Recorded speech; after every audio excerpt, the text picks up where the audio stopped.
some documents. We're going to read those now. I'm going to bring them up on the screen as well. It'll be a little bit hard to see, but if you're on a larger device, you'll be able to follow along here.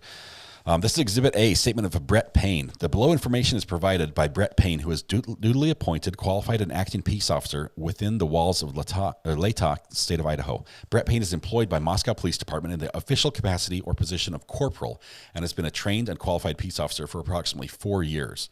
Corporal Payne is being assisted by members of Idaho State Police and agents of the FBI.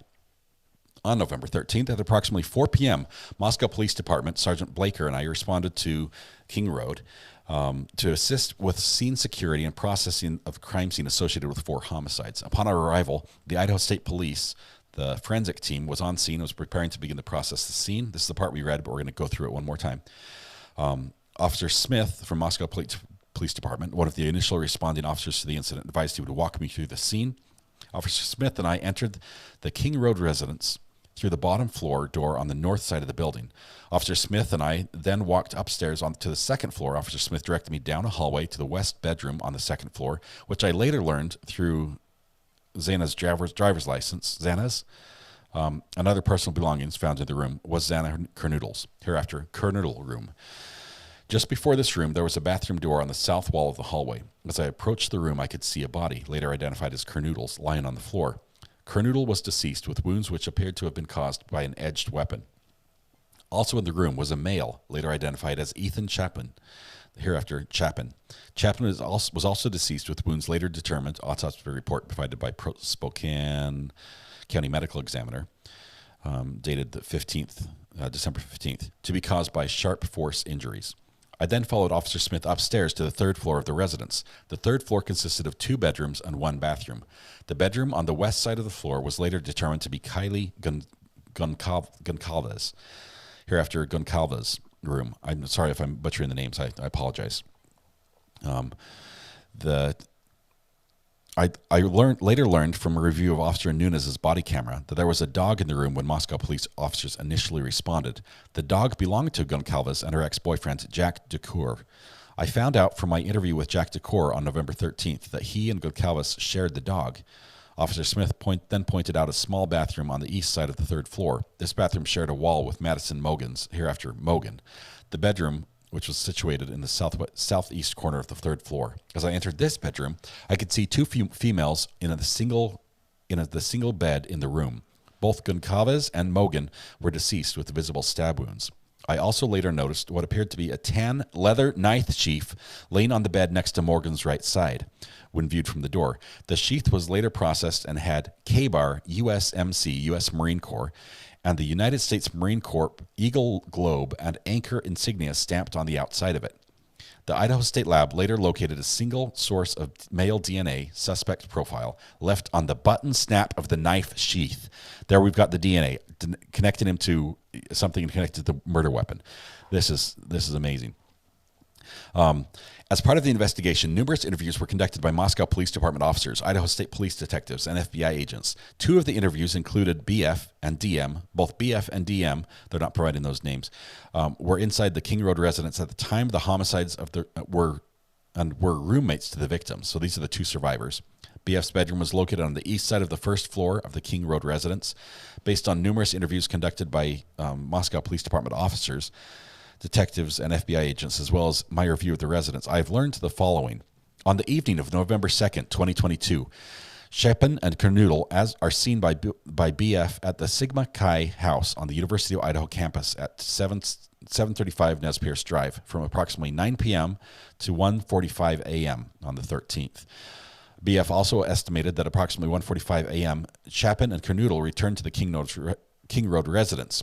BF also stated that Chapin did not live in the King Road residence, but was a guest of Kernoodle. Where can you find this, Elsa? You can find this on the Discord page. If you type !Discord in chat, it will have a link to this, and you'll be able to find that. Amber's posted those on that Discord, and you're welcome to join. Going on here, it says he was a guest of Kernoodle. Goncalves and Mogan were at a local bar, the Corner Club at 202 North Main Street in Moscow. Goncalves and Mogan can be seen on video footage provided by the Corner Club between 10 p.m. and 1:30 a.m. on November 13th. At approximately 1:30 a.m., Goncalves and Mogan can be seen on video at the local food vendor called the Grub Truck at 318 South Main Street in downtown Moscow. The Grub Truck live streams video from their food truck on a streaming platform, Twitch. So they live streamed on Twitch, which is available for public viewing on their website. The video was captured by law enforcement. A private party, Blank, reported that he provided a ride to Goncalves and Mogan approximately 1:56 a.m. from downtown Moscow in front of the Grub Truck to the King Road residence. DM and BF both made statements during interviews that indicated the occupants of King Road residence were at home by 2 a.m. and asleep or at least in their rooms by approximately 4 a.m.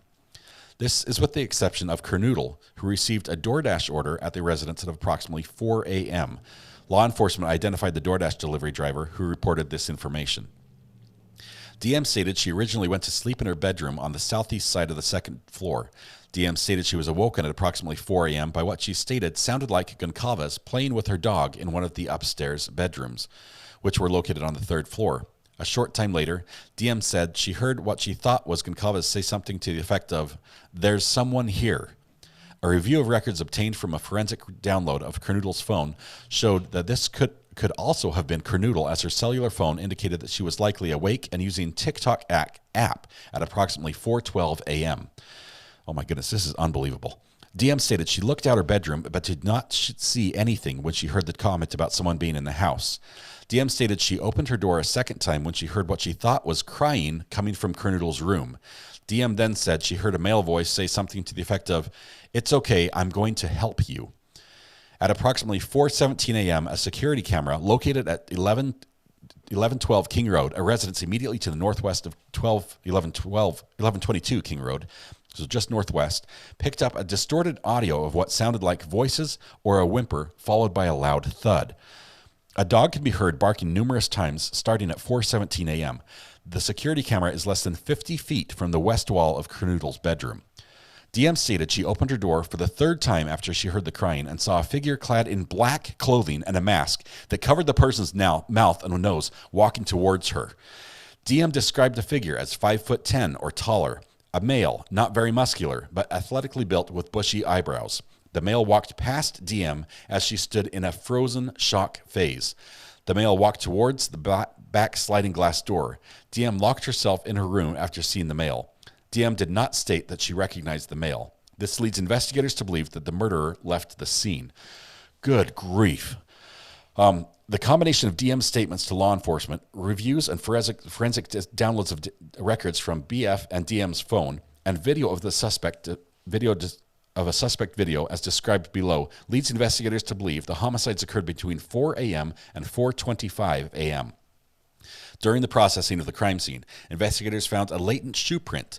This was located during the second processing of the crime scene by ISP forensic team by first using a presumptive blood test and then amino black, a protein stain that detects the presence of cellular material. The detected shoe print showed a diamond-shaped pattern similar to the pattern of a Vans-type sole shoe, just outside the door of DM's bedroom, located on the second floor. This is consistent with DM's statement regarding the suspect's path of travel. As part of the investigation, an extensive search, commonly referred to in law enforcement as a video canvass, was conducted in the area of King Road residence. This is unbelievable. The detail in here is bizarre. This video canvass was to obtain any footage from early morning hours of November 13th in the area of King Road residence and surrounding neighborhoods in an effort to locate the suspects or suspects' vehicles traveling to or leaving from King Road residence. This video canvas resulted in the collection of numerous surveillance videos in the area from both residential and business addresses. I have received numerous videos that were collected and have had conversations with other MPD officers, ISP detectives, and FBI agents that are similarly reviewing footage that was obtained. A review of the camera footage indicated that a white sedan, hereafter suspect vehicle 1, was observed traveling westbound on the 700 block of Indian Hills Drive in Moscow at approximately 3:26 a.m. and westbound on Steyr Avenue at Idaho State Highway 95 in Moscow at approximately 3:28 a.m. On this video, it appeared suspect vehicle 1 was not displaying a front license plate. A review of footage from multiple videos obtained in the King Road neighborhood showed multiple sightings of suspect vehicle 1 starting at 3:29 a.m. and ending at 4:20 a.m. The sightings show suspect vehicle 1 makes an initial three passes by the 1122 King Road residence and then leave via Walenta Drive. Based off my experience as a patrol officer, this is a residential neighborhood with very limited number of vehicles that travel in the area during the early morning hours. Upon review of the video here, there are only a few cars that enter and exit this area during this time frame. Suspect Vehicle 1 could be seen entering the area a fourth time at approximately 4:04 a.m. It can be seen driving eastbound on King Road, stopping and turning around in front of 500 Queen Road number 52, and then driving back westbound on King Road. When Suspect Vehicle 1 is in front of the King Road residence, it appeared to unsuccessfully attempt to park and turn around in the road. The vehicle then continued to the intersection of Queen Road and King Road, where it can be seen completing a three-point turn and then driving eastbound down Queen Road. Suspect Vehicle 1 is seen departing the area of King Road residence at approximately 4:20 a.m. at a high rate of speed. Suspect Vehicle 1 is next observed traveling southbound on Walenta Drive. Based on my knowledge of the area and a review of camera footage in the neighborhood that does not show Suspect Vehicle 1 during that time frame, I believe that Suspect Vehicle 1 likely exited the neighborhood at Palouse River Drive and Conestoga Drive. Palouse River, interesting, is at the edge of Moscow and proceeds into Whitman County. Eventually, the road leads to Pullman, Washington. Pullman, Washington is approximately 10 miles from Moscow, Idaho. Both Pullman and Moscow are small college towns, and people commonly travel back and forth between them. Law enforcement officers provided video footage of Suspect Vehicle 1 to forensic examiners with the Federal Bureau of Investigation that regularly utilize surveillance footage to identify the year, make, and model of an unknown vehicle that is observed by one or more cameras during the commission of a criminal offense. The forensic examiner has approximately 35 years law enforcement experience with 12 years of the FBI. His specific training includes identifying unique characteristics of vehicles, and he uses a database that gives visual clues of vehicles across states to identify differences between vehicles.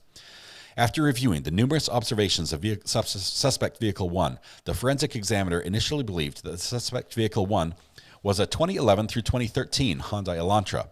Upon further review, he indicated it could also be a 2011 through 2016 Hyundai Elantra. As a result, investigators have been reviewing information on persons in possession of a vehicle that is 2011 through 2016 white Hyundai Elantra. Investigators were given access to video footage on the Washington State University campus located in Pullman, Washington. A review of that video indicated that at approximately 2:45 a.m. on November 13th, 2022, a white sedan which was consistent with the description of the white Elantra known as Suspect Vehicle 1 was observed on WSU surveillance cameras traveling north on and southeast Nevada Street at Northeast Stadium Way at approximately 2:53 a.m. A white sedan, which is consistent with the description of the white Elantra known as Suspect Vehicle 1, was observed traveling southeast on Nevada Street in Pullman, Washington towards SR 270. SR 270 connects Pullman, Washington to Moscow, Idaho. This camera footage from Pullman, Washington was provided to the same FBI forensic examiner. The forensic examiner identified the vehicle observed in Pullman, Washington as being a 2014 to a 2016 Hyundai Elantra. At approximately 5:25 a.m., a white sedan, which is consistent with the description of Suspect Vehicle 1, was observed on 5 cameras in Pullman, Washington, and on WSU campus cameras. The first camera that recorded the white sedan was located at 1300 Johnson Road in Pullman. The white sedan was observed traveling northbound on Johnson Road. Johnson Road leads directly back to West Palouse River Drive in Moscow, which connects the Conestoga Drive. The white sedan was then observed turning north on Bishop Boulevard and northwest on SR 270. At approximately 5:27 a.m., the white Elantra was observed on cameras traveling northbound on Stadium Way at Nevada Street, Stadium Way and Grimes Way, Stadium Drive and Wilson Road, and Stadium Way and at Cougar Way. Depictions showing the Moscow and Pullman, so it's got a map of the two cities. Depictions showing the white Elantra's path of travel, not to scale. This is very hard to read here. But it's got marks on here. There are maps showing where the white Elantra was seen leaving the campus, where it was seen returning to campus, the Valley Road, directions of travel.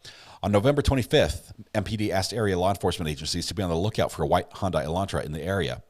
At approximately on November 29th at 12:28 a.m., WSU police officer queried white Elantras registered at WSU. As a result of that query, he located a 2015 white Elantra with a Pennsylvania license plate and gives the plate number. This vehicle was registered to Brian Koberger, hereafter Koberger, residing at 1630 Northeast Valley Road, apartment 201, Pullman, Washington.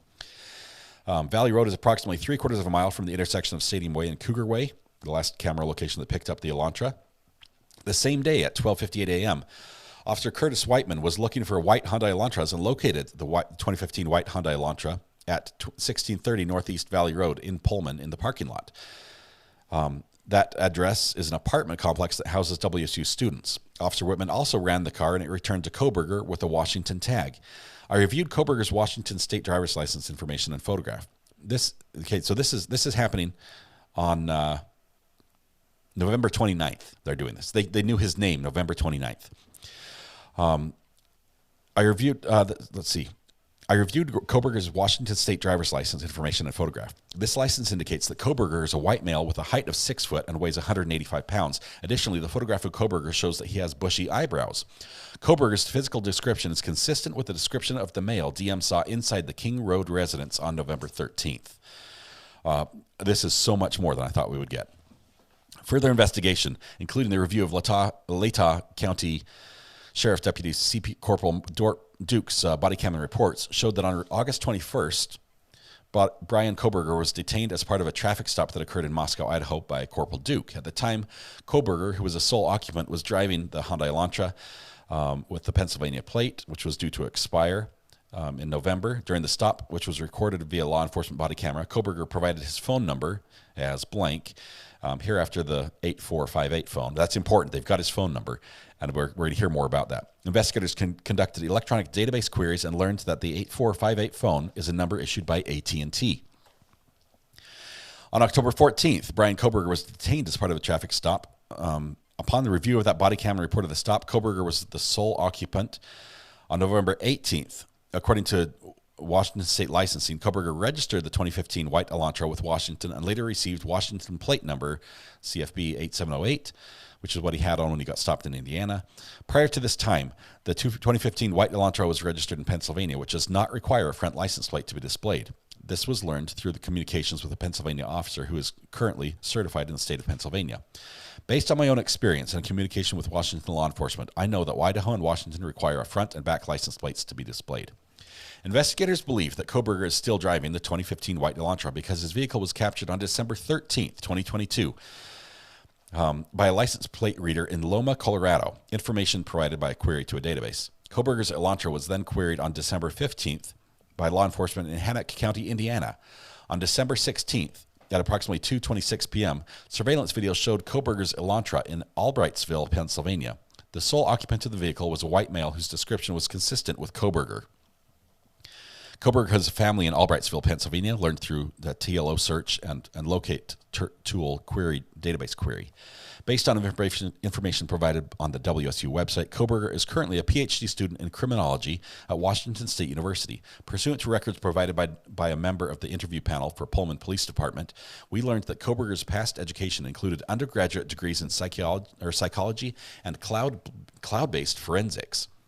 These records also showed Koberger wrote an essay when he applied for an internship with the Pullman Police Department in the fall of 2022. Koberger wrote in his essay that he had interest in assisting rural law enforcement agencies with how to better collect and analyze technological data in public safety operations.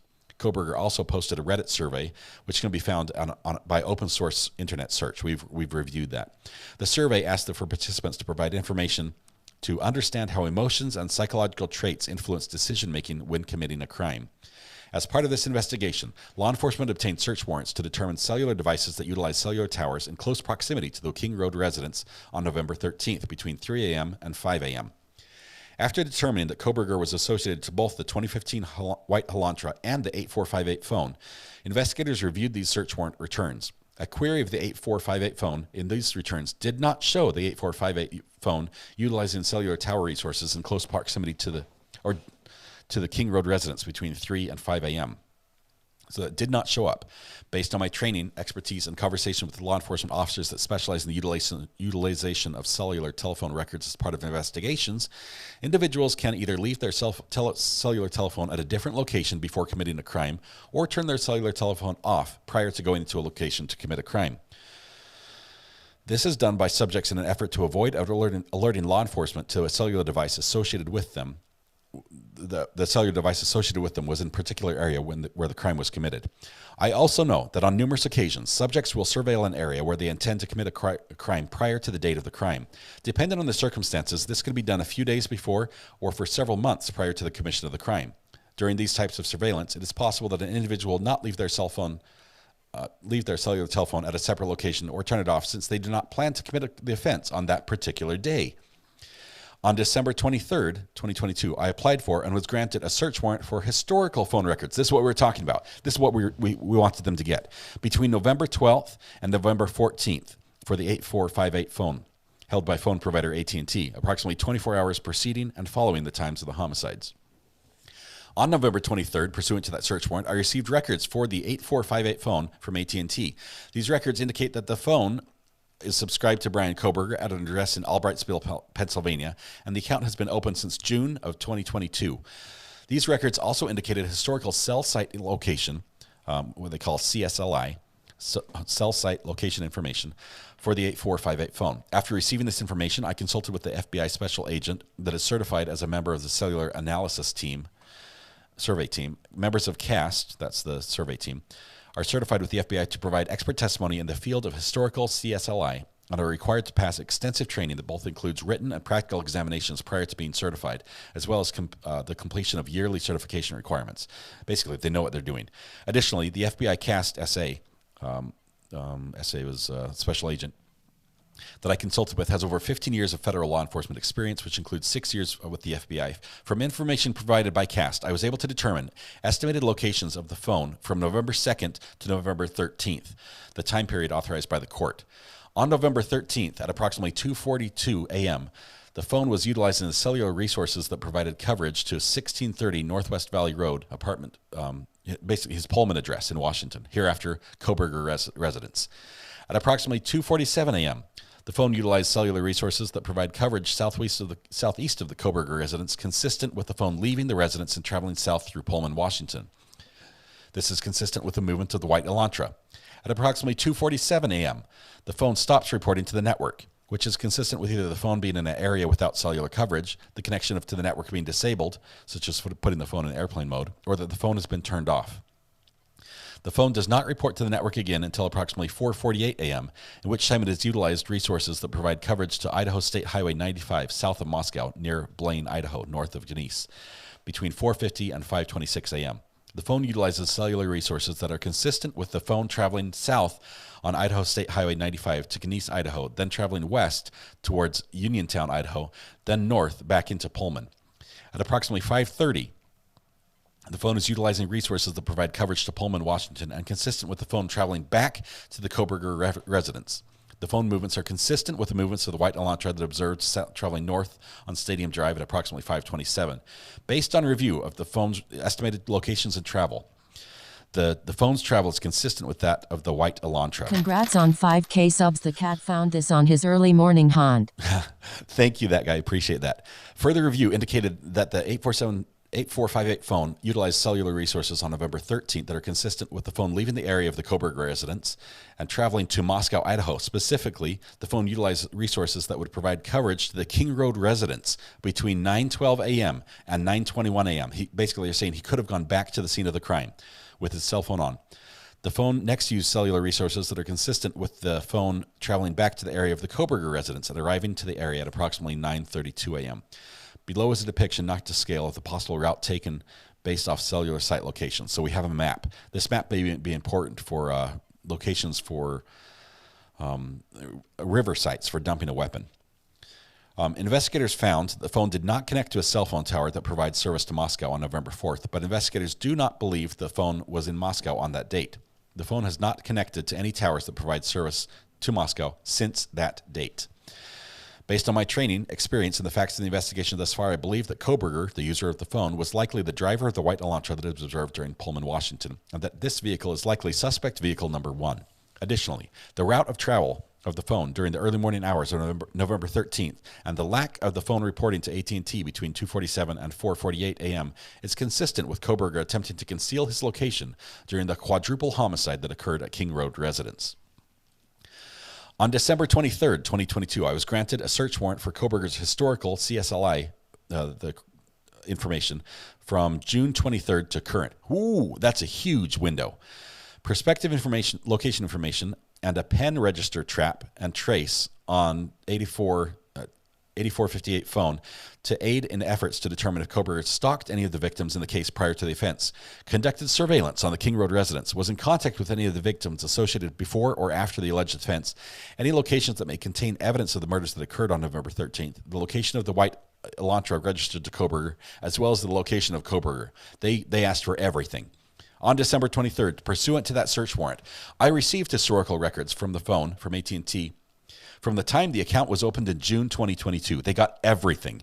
After consulting with CAST SA, the special agent, I was able to determine estimated locations for the phone from June 22 to present, the time period authorized by the court. The records for the phone show that the phone utilizing cellular resources that provide coverage to the King Road on at least 12 occasions prior to November 13th. All of these occasions, except for one, occurred in the late evening and early morning hours of their respective days. Yeah, it seems pretty solid, says Bella.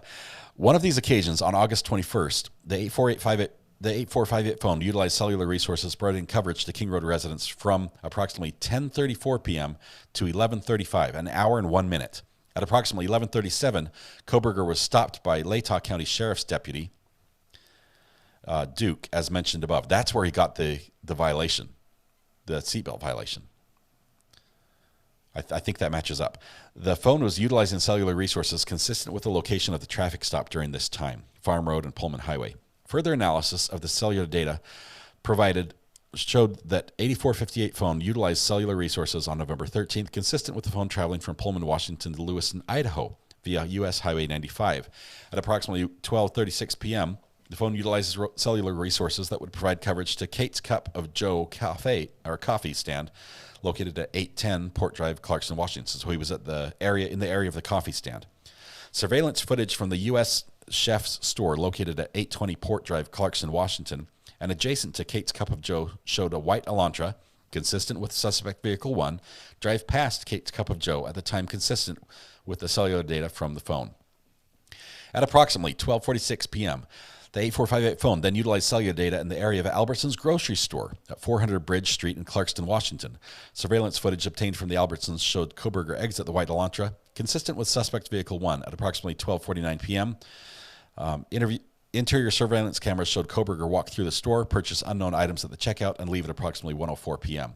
Koberger's possible path of travel is depicted below, not to scale. Additional analysis of the phone records indicated that between approximately 5:32 p.m. and 5:36 p.m., the phone utilized cellular resources that provide coverage to Johnston, Idaho. The phone then stops reporting to the network from approximately 5:36 p.m. to 8:30 p.m. That is consistent with the phone being the area of the 8458 phone traveled in the hours immediately following the suspect time the homicides occurred. On December 27th, PA agents recovered the trash from the Koberger family residence in Albertsville, Pennsylvania. Literally, they have they have agents on a garbage truck grabbing the trash. That evidence was sent to Idaho State Lab for testing.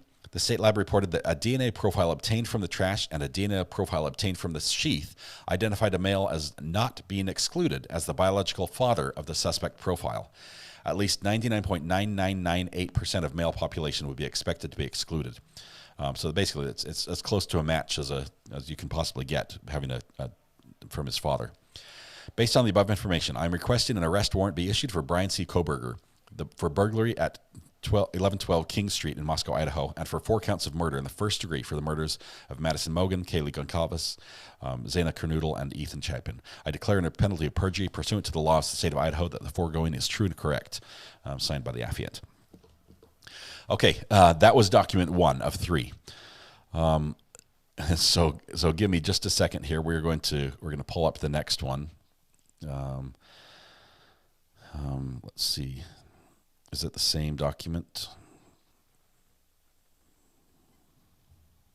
I believe it's a double copy. Yep, I think it got posted twice. Looks like the same document. So it might be 2 documents we have here. The criminal complaint is the next one we're going to pull up here. Let me get that full screen. We'll take that.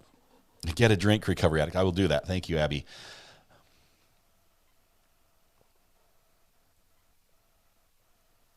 Oh, my goodness.